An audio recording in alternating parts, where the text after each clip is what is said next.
So the title of this is, oops, okay, Human-Future Interaction, Using the Future to Save the Future.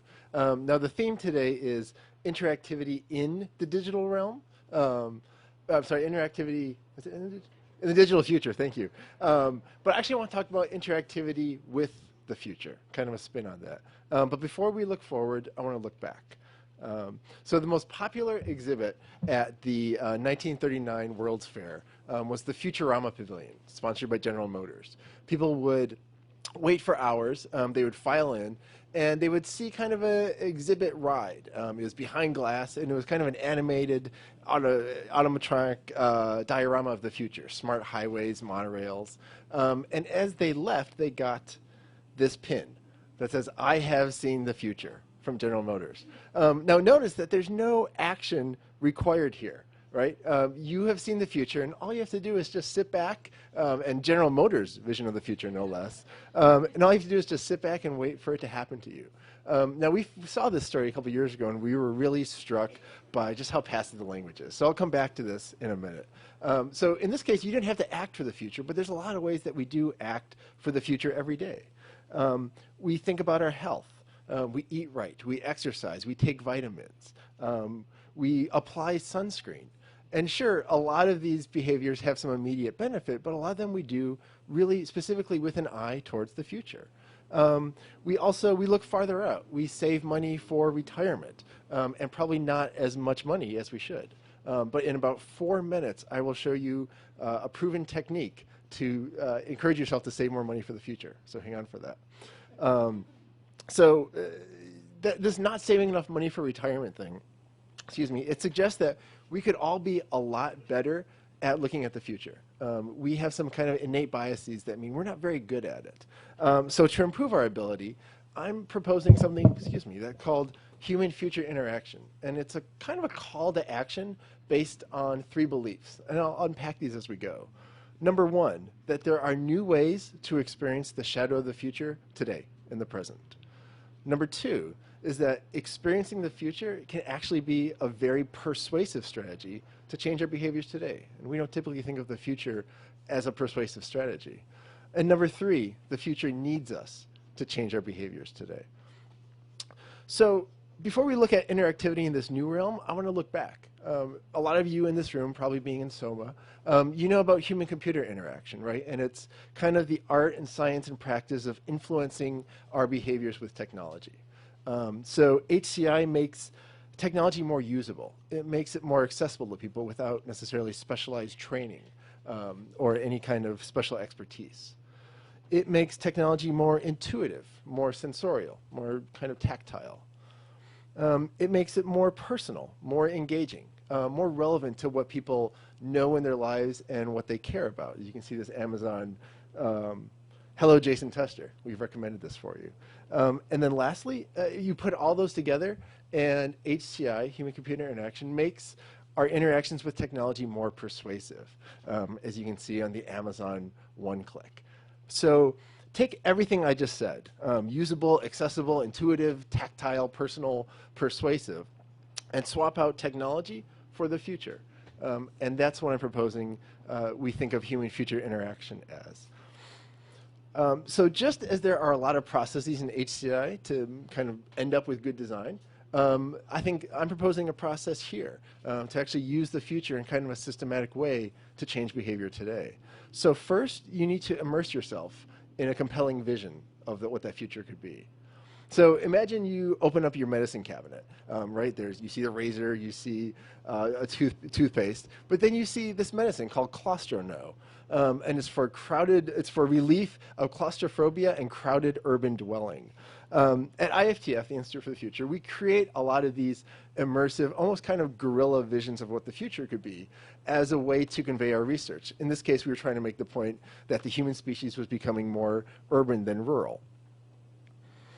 But it turns out, research is showing, neuroscience, that we use the same parts of our brain to remember the past as to look forward at the future. And so it turns out we have these innate, inherent biases against thinking about things that we haven't already experienced. At IFTF, we sometimes say that humans' ability to think about the future is in beta, right? We're still developing it. So not only do we need an immersive vision of the future? We need a challenging one that pushes us to think about possibilities we haven't thought of before and in new contexts. And one of those new contexts is on the street. This is a project in Bristol in the UK to actually project onto buildings the new shoreline, kind of based on UN data, where the shoreline would be in around the year 2100. So you walk by and you literally can't miss thinking about climate change and global warming. And how many people do you think would have read the same report from the UN? We also need to experience the future in new contexts, like on the shelf. This was actually a provocation I made to talk about water shortages and resource shortages. And what if the price of a bottle of water actually does go up 25 times? This is the San Francisco Red Cross. They parked this truck by the ferry building here in the Embarcadero. And if you stand just right, you would see what the ferry building looks like after an earthquake. And so when we start to make the future relevant to places we know and things we care about, then we start to sit up and then we start to take action. But I think we need more than images. We need more than images to actually be compelled to act for the future. How many times have you seen a sci-fi movie and actually taken action after you saw it? I think there's one exception. In Back to the Future 2, do you remember Marty McFly wore these cool Nike shoes? Well, a couple years ago, there was an online petition to petition Nike to actually manufacture the shoes that he wore. And it was successful, and it worked. I think that's the one exception where people saw a vision of the future and were compelled to act. I think you need more. The second step is to make it personal. Once you get that immersive, compelling vision, make it relevant to what people care about. Two colleagues of mine, they worked with a bunch of at-risk 7th graders so that each student would make a multimedia story of their life 10 years down the road.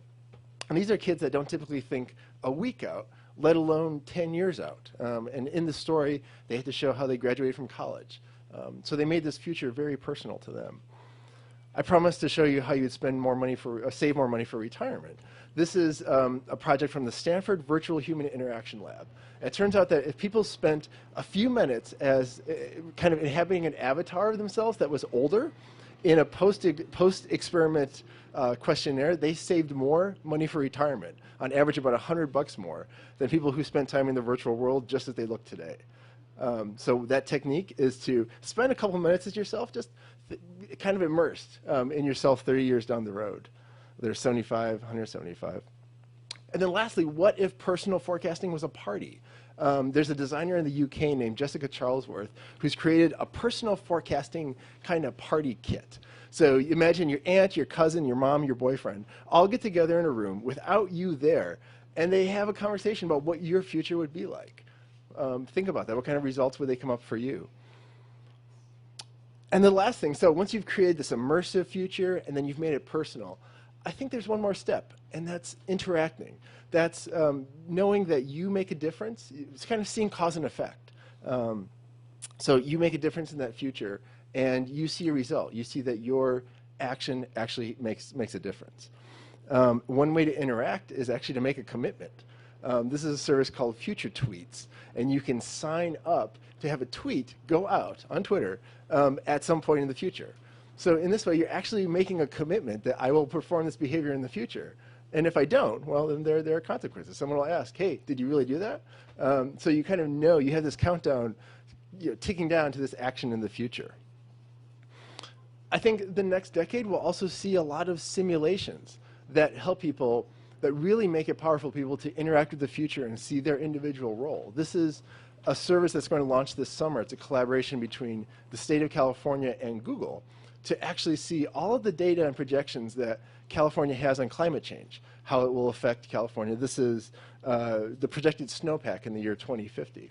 And it's meant for citizens and city planners alike. They can make changes, slide variables, and actually see how the simulation will change based on resource usage, based on how that future unfolds, and make decisions. But I don't think you need crazy technology to create this interactive simulation of the future. At IFTF, we're starting to create a lot of online games and collaborative stories where thousands of people will come together at the same time, kind of under the umbrella of a narrative in the future. And for a couple of weeks, they will live their lives as if that future is really taking place. They will tell stories, they can make changes, and that ripples out. The core story of the simulation actually changes. And they can see that I'm one person, but telling my story about the future makes a difference, and it changes how the whole game continues to play out. So why is this all important? Once you've created this immersive future and then made it personal, then made it interactive, well, I think that there are a lot of big problems that we are facing we can make a big dent in them with massive individual behavior change. I think we can start to use the future very much as a tool to solve that. So I say here, turn the future on to climate change and resource shortages. You can hear, screw the future, drive this car. Lots of people coming together, getting a glimpse of the future and being compelled to change the way they live today. So there's some massive challenges, but I think also a lot of opportunities. This is a picture of graffiti that I took in Detroit when I went back home for Christmas. Notice it says coming soon, and probably on this street corner, there's not a whole lot coming soon right now. But I think if we gave people who live there on the ground a taste of what Detroit could be like, and made it interactive so they could see what role they play, and making a difference, an individual difference would matter. I think it could really create a lot of optimism on the ground there. So I want to come back to that story I started with. People left the Futurama, they got a pin that says, I have seen the future. Well, at IFTF we've been hacking this pin. So it now reads, I am making the future. And when we work with a lot of these community groups with school kids, we'll give out these stickers, and we'll really try to tell them that the future is not predetermined, but it really is what you make of it. I think this could be a good step towards getting there. Thank you.